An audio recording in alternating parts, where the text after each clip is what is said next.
Hi, and welcome to The Ring is Chosen. I'm Cliff, and with me as always... Crystal, at Dashing Taz.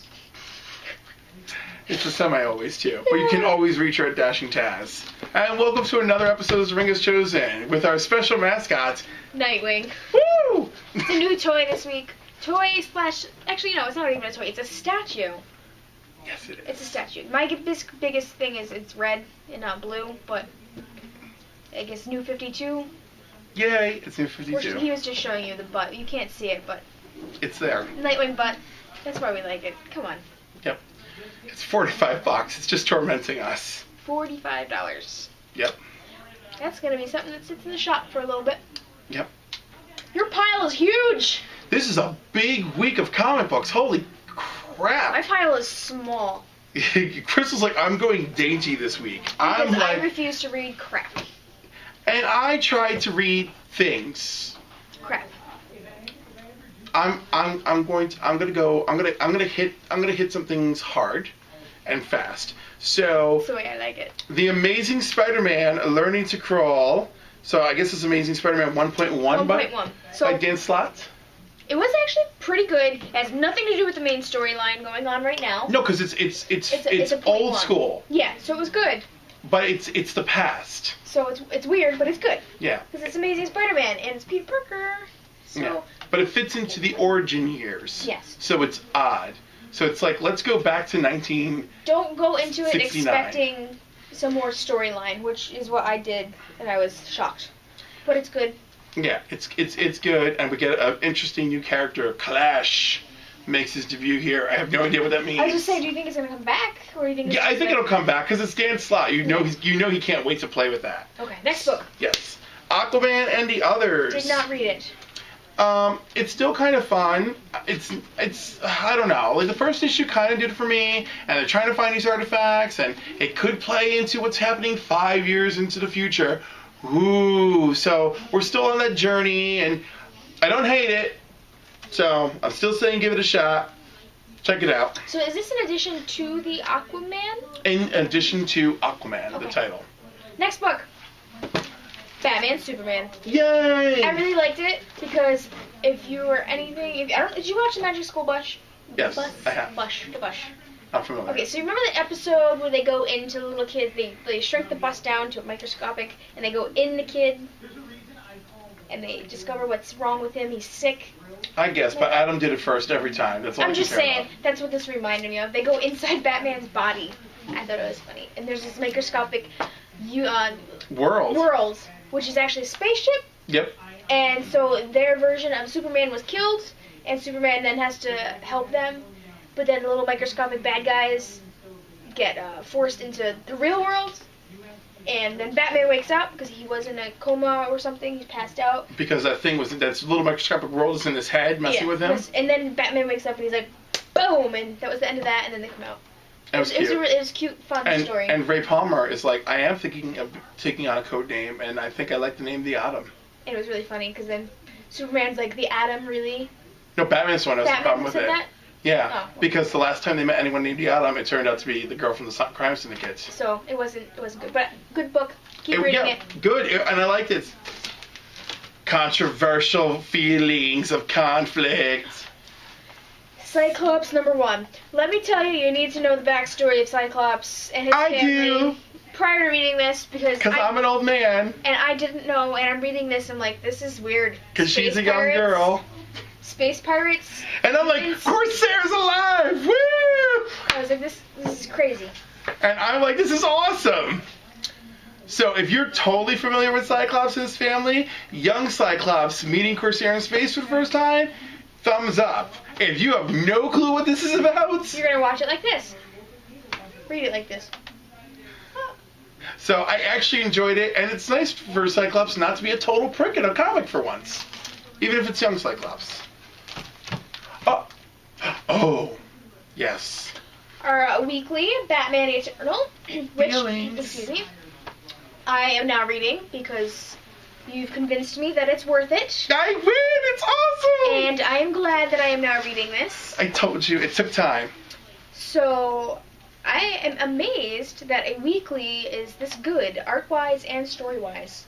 I'm wondering if they wrote these like way back, and they had them like a whole cache of them. With this, I'm under the impression they did like with the 52 storyline where they're like you're the team, go into a room for 3 days, be a brain bank and bring it together. Mm-hmm. And so they which is basically like it's you just go nuts pulling a plot out together, and who's responsible for tying the plot together, and then you just go crazy writing it out as fast as possible and just make it work together in one big weekly mesh. I like it. Yeah, it's been great. I mean, and then the first issue is like, oh, but every issue since it's just like it's building. I'm glad you made me. No, I'm telling you, once you go back and look at it again, you'll be like, oh, the first issue is weak, but everything builds and builds and builds. And this issue, Vic Vale, Red Robin, great. Excellent. I mean, they're the 2 stars of the issue, I want to say. I like Red Robin because he's kind of like Batwoman. He's like, fuck you and your Bat team. At least in this issue, yes. It's great. Next book. Ooh, Earth 2. I like the Cyborg Lois Lane because I haven't read this book. Android Lois Lane. Android, so whatever. Yeah, but I haven't read this, and every week when it comes up, you talk about it, and I'm like, oh, I need to read it. So I picked it up and I actually read it, and it's another book I am glad I'm reading. Yeah, it's crazy. But this is not a jump on point. No. Because I only was able to jump on because of your reviews. Yeah, but it's a crazy week. It's a crazy week. Yeah. Like Superman takes off with Android Lois and he's only half with it. Like yeah, he's like schizophrenic crazy. Yeah, like he still has feelings for Lois. He still protects the Kents. But he still like can't stop working for Darkseid either. So creepy. And then the good guys like hack into Android Lois and are using her as like a camera system. Yeah. No, what she's allowing it because she knows that Jimmy Olsen, 13-year-old boy Jimmy Olsen, because in this world, you know, it's weird. Yeah, they don't know each other that way. Crazy. It's a nice break from the actual storyline. It is. It's really refreshing because it's so different, and also Val Sod, the new African American Kryptonian style Superman, I really enjoy. Next book. I like it. Oh, this is cute. Okay, so Epic. I like it because the cover is shiny, but I did not read it. These guys are Comics Tribe. They're independent. This is like the first little breakup book. So Epic is a superhero. He's got all sorts of really great powers. He's nearly unstoppable, unless, of course, he's around females he's attracted to because his boy hormones start canceling out his powers. That's funny. There is a female superhero running around California with him, counter him. He doesn't even know that she's in his class, but he's attracted to her. She's a transfer student, and it is Cali Girl. But with all of that is going on, it's only half serious. There is a gentleman who has adopted children, and he actually was abducted by this spider god that bit him, and he defeated the spider god, but by the end of the issue, he seems to physically have replaced him, even though he hasn't murdered or eaten his children yet, which is good. It seems like a lot going on. I'm paraphrasing heavily. It's a lot of fun and it's weird, and I do like independent books. I want to say pick it up. It's fun, and it's not disgusting like some other books. Which we are not Revenge. talking about. Okay, so you talk about that, and then we're gonna jump into the next book because I have questions. Oh no! Don't. Should we do this one? Yeah, Future's End, our new weekly book, was excellent. Can I spoil it? Okay, spoil it. Green Arrow dies. Right, because it's the future. 5 years into the future. So, my question is, one, this book was good. Start reading this. It wasn't like Batman Eternal #1. This one was actually worth a read. Yeah. In Green Arrow... Free Comic Book Day was the 0 issue, so it broke us in. Oh, I missed that. Yes. Green Arrow, does it tie into this, or we still... No, because that's 5 years in the future. Oh, so this is going to be weird. Yes, it is. 5 years from today. Okay, so if you watch my Free Comic Book Day coverage episode, which you weren't here for. Because I work like a person. Because you work like a person. That has a job. That has a job. That's not what I wanted to say, but that's what it came out. I covered the issue 0. So in the issue 0, OMAC has taken over the one-man Army Corps mentality thing, the Brother Eye thing, like has taken over the majority of the planet. You know, taking over Jon Stewart's Superman, Wonder Woman, Amazons, everything's like freaking cybernetic, humans. It's really bad. Bruce Wayne and Terry McGinnis are trying to escape to the past to make sure this never happens. And then, of course, they're attacked right there in their headquarters, and Terry makes it. But when he makes it, his artificial intelligence Alfred tells him, "I'm sorry, but we're a little too late. Things have already set course." And you're stuck. Right, he's stuck. He is 5 years in the future of the DC universe, although he is in his own past. So he's at this nexus point where he could still prevent things from happening, but things are already going badly. It's really good. And it's really good. And it looks like Earth 2 has already been destroyed in this reality. And it's $2.99. And it's $2.99. That's a big deal. So, Green Arrow, keep going. We got a lot of books to get through. Green Arrow, Outsiders War continues. We get our whole thing on the Arrow Clan, and the Arrow Clan also has their own Emerald Archer. And of course, Green Arrow's father is behind everything, and it's awful. And there's a really cool team up at the end of the book. I'm not going to spoil it too much. I want people to actually go out and read this. It's been pretty good. Nice. Okay, Green Lantern 31, The Uprising, Part 1 of 6. For a Part 1, I was not. Billy Tan, loved the artwork. Love your artwork, Billy. Artwork was good. Storyline, meh. Yeah, for Part 1, I was meh. I mean, but it's Part 1 of 6. I could easily be changed and booed. It was mostly the issue, like, me like, man, we're still the Green Lantern Corps. We're here for you, man. Okay, we're getting there. Iron Fist, I just had to follow up because he was such a sexist in the first one. It was so cute. No need to talk about being sexist in this one. He was sexist. It was so cute. It was uncute sexism. It was. I'm just being funny. Was this one better? Well, he didn't have time to talk about sexism. He still had flashbacks to the past. It was better. The first one's not bad for setting up with, like, let's go delve into his origin and introduce new readers. Obviously, you know I had my issues with the first one. I didn't like the whole weird sexism thing, and I don't like the fact that he doesn't feel everything. But of course, he had to, like, give up a piece of himself. So now we get more into that, and it was pretty decent. Still on the fence. Oh, excuse me. Didn't read it. Justice League 3000. I'm still loving this book, and next issue promises to be a full-on kick butt book. And we got Micro Green Lantern, which was really cute and funny. He is tiny. He is, because of course something went wrong in the lab, and of course the twins were, like, missing from the lab and on the run, and it's really like a big old thing, and you know, Batman has to get broken out of some kind of cosmic jail, which was really kind of cute. As usual, I'm enjoying the book more and more, so definitely. I can't believe I forgot to pick this up. Magneto number 3. Was it really good? It was really good. Because his little quest, it just keeps going. So now he's found this camp of humans who've self-imposed themselves into exile. Because they don't want to be hurt by mutants, but they don't want to hurt mutants themselves. So they've imposed themselves into exile. And someone led them to this place to make this camp for themselves that happens to be over the corpse of the Master Mold. Because that's just convenient. It's very disturbing. Very disturbing.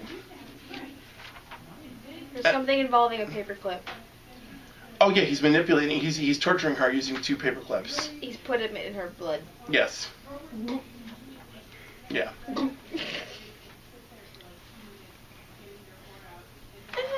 Yeah. Needless to say, even a I can't even. It's making me go. It's not gross. Just the idea is making me quiver. Yeah, and Magneto is like, I can't suffer.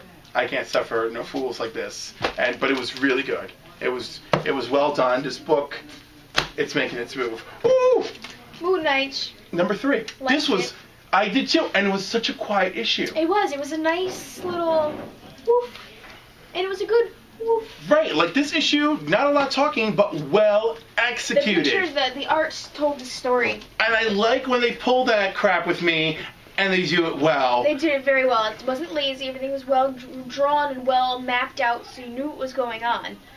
I'm liking the Egyptian stuff. I'm liking that it was just a simple story. Yep. And of course the fact that whatever is in his head was like, yeah, you have access to crazy Egyptian artifacts. Yeah, so why don't you just use them? So, even though you don't remember you had them, because I might have made you not remember, because I knew you were going to need them. So just trust me. Trust the voice in your head. Yeah, trust the voice in your head. That was hilarious. I love that. But New Warriors number 4 versus the High Evolutionary. and trying to kill everybody off of powers. We like ethnic cleansing. Oh, God. The best storyline ever, apparently. Anyhow, the New Warriors do... I'm surprised they're not getting in trouble. You know what? They handle it so well. Because, you know, obviously they're the good guys, and they don't like ethnic cleansing, so... That's good. They succeed, obviously. Why do we need a book about it, though? Because, you know, sometimes those are the best villains. You just want to fight them so bad. You know? I mean, sometimes it's hard to fight a villain like Magneto where you feel moral ambiguity, and we're like, well, Magneto has some points. So when Magneto's getting throttled... I think that's the best ones. No, they are. Ethnic cleansing. Yeah. I was there for issue 1. I'm over it. Yeah, this one was still fun. And of course, you know, the High Evolutionary is like, you don't understand. You don't know who's coming. You don't know that they're going to... Do you know who's coming yet? No, but there's like an elusive picture at the end of like... An elusive picture. That's how they get you. They always get you with the elusive picture. It's cute. And not cute. But they do defeat the Evolutionary. And of course, we owe it all to Sun Girl because she's human. Next book. Next book. Oh! You want to do your and then we forgot to do this one. Oh, because that's one's... Ugh. But, oh! Original Sin. It wasn't left on the shelf, so I didn't read it. And clearly, by the fact that you see that there's no cover, I had to rip it out of a child's hands. So... It wasn't candy, it was okay. It wasn't candy, so it's fine. Alright. It was a grown child. It was a man-child. Alright. It was a man-child. So the Watcher was shot in the head by some weapon that could shoot a Watcher in the head. That's a big deal. And they took his eyeballs. That is horrifying. In the meantime, while this occurred, the original Nick Fury is having dinner with Captain America, Wolverine, and Scarlett Johansson, and Black Widow. And they're talking about who's having the finest steak. So they climb into... that car is Lola from the freaking TV show. I really like the art. The art's very nice. Oh, I just said I don't like it. So anyhow, they climb into Nick Fury's car with their little space armor or whatever to go investigate whatever happened on the freaking moon. It's horrifying. Ant-Man. Thor is there. It's like, oh my god, what are we going to do? They contact Black Panther. They're like, we need to figure this out. We need to address this. He goes, what do you want me to figure out? He's like, the most horrible thing ever? Like, what are you talking about here? It's like, we're assembling a special team. And they're like, so like the special team is like the Punisher, Doctor Strange, Ant-Man, Black Panther, Spider-Man. No, is the Spider-Man the Thing involved? They're involved, but I don't think they're the same. Yeah, but they're fighting somebody. I don't think they're chosen. Spider-Man has a 10-pack here. Is that even possible? For Spidey, it could be. 10? Is there even 10 in a human body? No, I think 8 is like the most you could ever ask for. But anyhow, it's some serious stuff. So all of the arsenal of the Watcher is missing. That's real creepy, and the eyes are missing. And I'm not sure what this is about, but whatever. So there's these creepy, mysterious people in shadows who have the eye, right? And the fact that the weapons are missing is terrifying.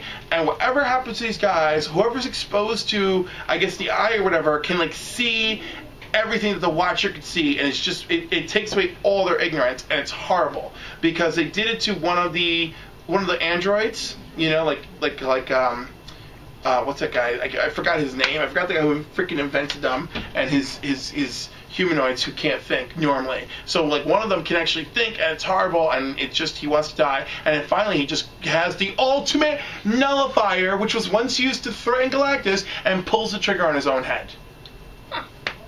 And it just leaves a whole shattered mess in freaking New York City. And, like, Spider-Man and the Thing are like, this is the most horrible, screwed up crap we've ever been in.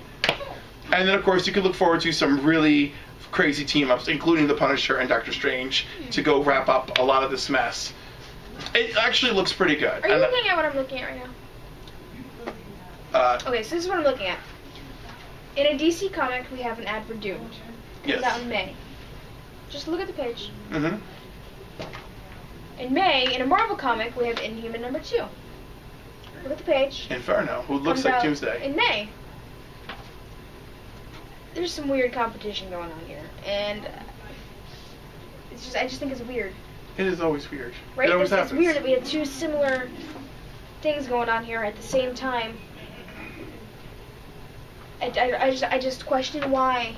Because it always happens. It always happens. But why though? People who read DC for a reason. They don't read it because it's better than Marvel. Well, they do read it because it's better than Marvel, but they don't.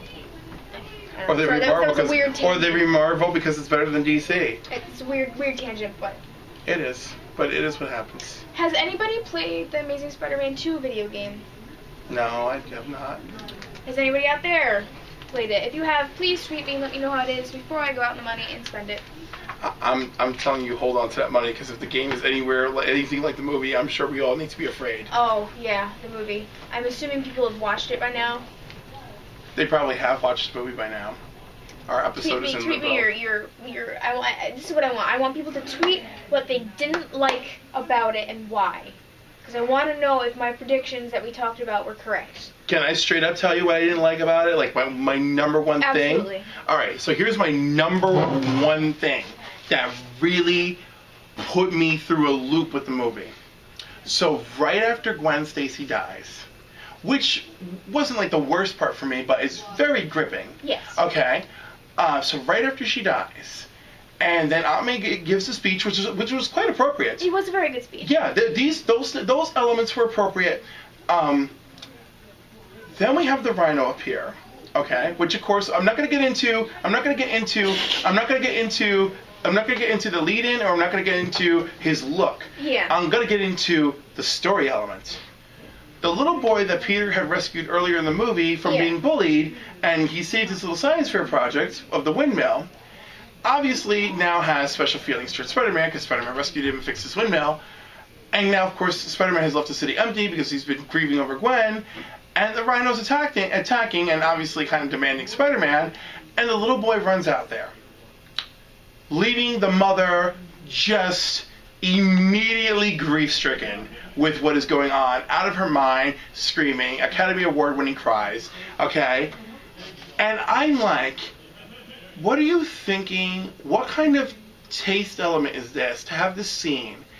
If it's like Spider-Man usually means family film, and don't you think it was enough of the push of the envelope for anyone who walked into this theater with their young child to have to grip with their kid Spider-Man losing Gwen, and now you threw an 8-year-old running out there to confront Rhino with his mom screaming and police officers being shot back by Rhino who tried to go after him. Now you threw that element. That's what I found that to be a kid's hero. Yeah, a was kid's made hero into a movie that they shouldn't really be exposed to. You know, and I think the Gwen thing is the pinnacle of the envelope. I really feel that's the end of the line of what you could do with a movie. In one movie, yes. Right, in one movie that could be family oriented. And that movie had so many impact scenes and storylines that they didn't need to go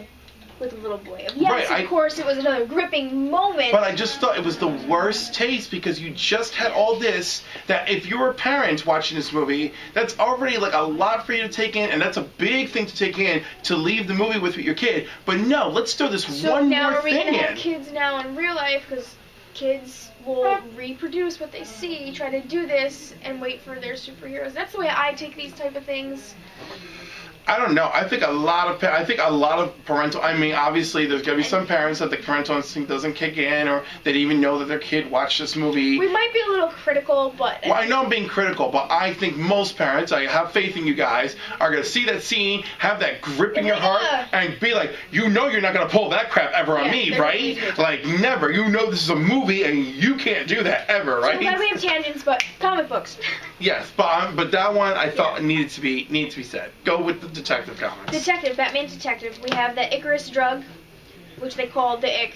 My problem with this book is it was not like it wasn't a regular Batman Detective, because it jumped too much, and it could have been a nice like linear cohesive storyline, but it jumped here, and it got to where we needed to be, but the way we got there was not a very clear way. I finished reading the book and I was a little confused, but then I kind of reworked it in my head. I feel like for a comic book, you shouldn't have to rework things like that. You want to. Who was the narrator of the story? It was Batman. It was Batman. Was he exposed to the drug? No. He wasn't exposed. He was set up. It was on his his doorstep dead because of the drug, and Detective Bullock is investigating him, but he's not on the drug. No, the only reason I ask is because I'm wondering if it was jumping around to give you the feeling of being exposed to the drug. No, it wasn't like that. I've read books like they do that. It was where they would have played better. It was a bad map. It was just a bad map. They had a bad map. Bad map. But I mean, if you're reading Batman Detective, you're gonna pick it up. It wasn't bad enough not to read. Okay. It was just a little confusing. All right, Brian Hitch, Real Heroes #2. So I had to borrow #1 from somebody to go figure out what the heck was going on, where this team is assembled to be actors of a real team of heroes that died protecting the world from their enemies. And so, like in issue 2, they're just a bunch of actors now. And they're like, we're just acting, right? We're just acting. The guy is like coaching them, like, you can do this, don't worry, like, we're just trying to like buy some time, make some peace. And the whole issue is that set up. The first issue, they were like a bunch of messy actors, like doing drugs and all sorts of terrible stuff. And so here, they're like, they put on a really good show. They do a major address. They're like, for 12 years, we've been fighting the good fight, blah, blah, blah, which is a load of crap because their real heroes have been dead for a while and no one's really been saying anything. And they make an offer of peace to their enemy and blah, blah, blah. And they're like, okay, let's see what happens now. And then the enemy, like, shows up, the mutant leader, like, shows up with his mutants. He's like, well, you said you came here to offer peace, so, like, we're here. And then one of the mutants who's, like, brutish and stupid and just hungry, like, starts to, like, rampage. She's like, me hungry, ah! And blows a hole through the side of their ship. And that big guy and some of these not quite heroes start falling out to their death. And so the mutant leader's like, oh, this really could have gone better, couldn't it? And so we're kind of left with that, where the mutant leader is interested in peace.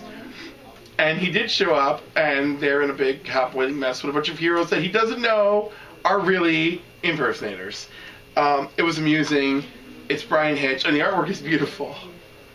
So you should check it out for something a little adult and a little amusing without being too adult and to the point of crazy, like a certain title. Letting that one go. Teen Titans Forever. It's a Teen Titans Annual at least. So, after they finally had their last issue, these Titans unite one more freaking time to go after the villain that united them in the first place. Whose name is freaking escaping me? Why is this happening to me? I hate my brain. And I read this whole... I hate being old. I just absolutely hate it. Harvest. They go after Harvest. And of course, Harvest started this whole thing because, of course, he wanted to save his son, Superman Jr., blah, blah, blah. Which, of course, who's now running around in the present. So they are like, I am not buying it. Red Robin's got a lot going on for him this week. Red Robin's got a lot. So it looks it looks like they found all their old This reminds me of the Avengers Academy. Yeah. It looks like they found all their old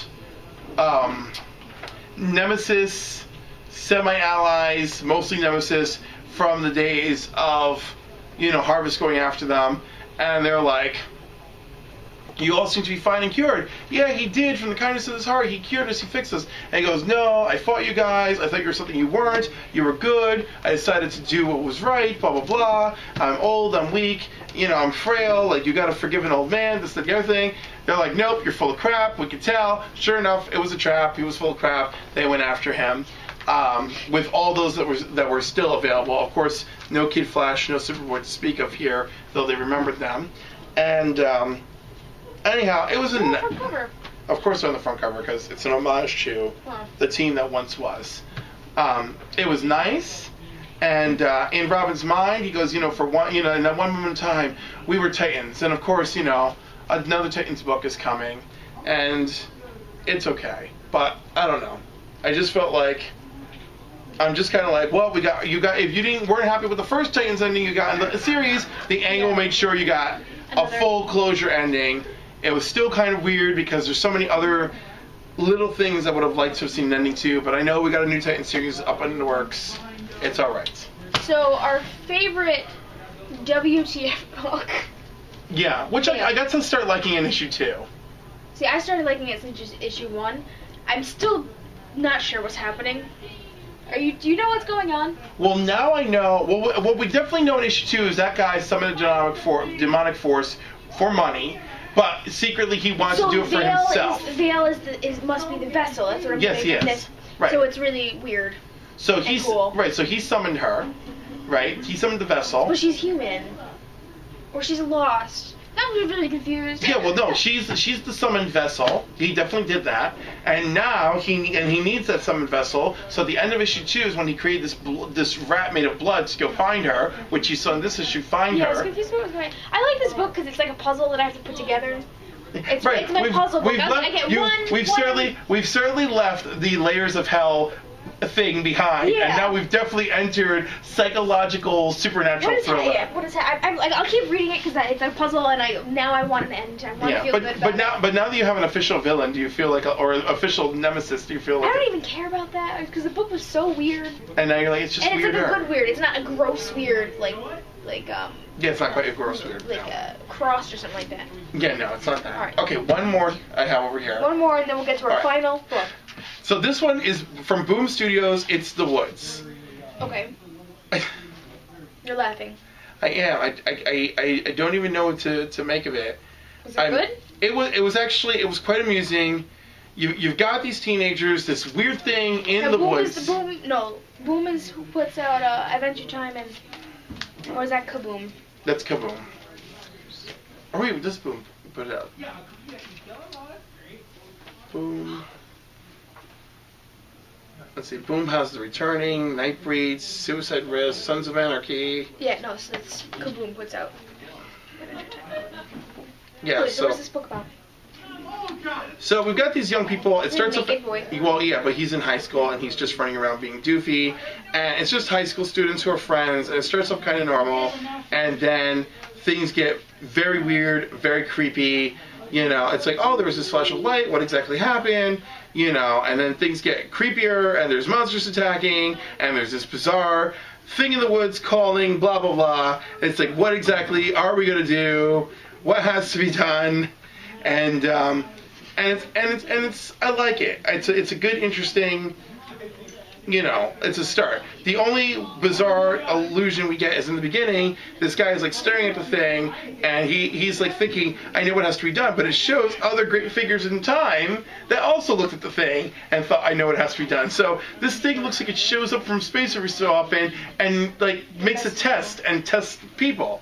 So I'm interested to see. I'm at least interested enough to give it one more shot to see where it goes. And you should all give it one little shot because you know it's kind of neat. And it wasn't. Our final book is awesome. The Ultimate Spider-Man, #1. Miles Morales, Ultimate Spider-Man. So I have never read Ultimate Spider-Man. I know. Ever in any of them? I used to way back, but I just never. It just didn't. It didn't click for you? No, it didn't click. So I picked this up because it's #1 and it's Spider-Man. So I'm giving it a chance, and I'm gonna read this now until it gets bad. Because it was beautiful. Because it was really good. It was really good. And guess what? Peter Parker's back. Maybe. Whatever he is. Alien. But it ends with Peter Parker being like, "Yo, Miles, can I have my stuff back?" Yeah, I was freaked out by that. But what I was most interested in was the Green Goblin. I was interested in him trying to figure out if he was gonna tell his girlfriend or not. Oh, that was great! And that he asked Mary Jane. Yeah, he went and found MJ and was like, "What should I do?" And yes. He basically says, if you plan on marrying this girl, it's like a marriage when you tell them who you actually are. Yeah, so she can't just be some high school like fling. It has to be it. Yeah. And he's like, okay. Well, so why Green Goblin? Well, because Green Goblin appeared to have died along with Spider-Man at the end of Peter's Ultimate Spider-Man run. So that's why Peter Parker might be back in this title too. Well, no, there's. And now we have two actual Spider-Men. Yeah, but we were immediately told S.H.I.E.L.D. lied about Green Goblin being dead. But with Peter running around, I don't know. And the title, it's called Miles Morales: The Ultimate Spider-Man. So it's really Miles' book. I don't believe that's Peter back and running around. I'm gonna hold on to that it is. You know, I feel a little weird about that. And because it's Miles' show now, but I do certainly feel that. I mean, obviously that is Norman You know, Yes, that is normal. and he definitely wants everyone to burn because he's crazy like that. So we had a very large week. Yes, but I think this is our book of the week. That was the book of the week, and the Batman. Batman, and so we had 3. Yeah. What was that third one? The Future's End. We had 3 Oh, books a Future's week. End. Oh my God, we have Future's 3 End. books a week. That's what you have when we have a huge week. Future's End, Spider-Man, Ultimate Spider-Man, and the Batman Eternal. Thanks for watching or listening, no matter what you do. And don't forget, Nightwing. Nightwing. If you have to have him. He also has little partners, which are Supergirl and Batman have already come out, all of which are equally. Oh, actually, there's more than that. There's more. Those are the ones I've seen. Yeah, there's a Wonder Woman, a Superman, And they a all Jordan. look fabulous. Yeah, they glisten. They're very good. So Yes. thanks for listening, watching. Always a pleasure. Tune in next week. Yep. We have like 3 shows this week. Listen to all of them. It's gonna be a lot. I'm only in this one. Are you? That's not true. You're in the Spider-Man one. Yeah, I forgot about the Spider-Man one. Yay! I love me some Spider-Man. Yes. Do what I asked. Tweet me about Spider-Man so we can have a further conversation about it. I'll tweet you back, I promise. At Dashing Taz, DashingTaz. At least we got a little free comic book day love. We did. We did. We succeeded in that. See you later and read your books. Thank you. Bye-bye. Dun, dun, dun, dun, dun, dun, dun. That's going in. Yeah.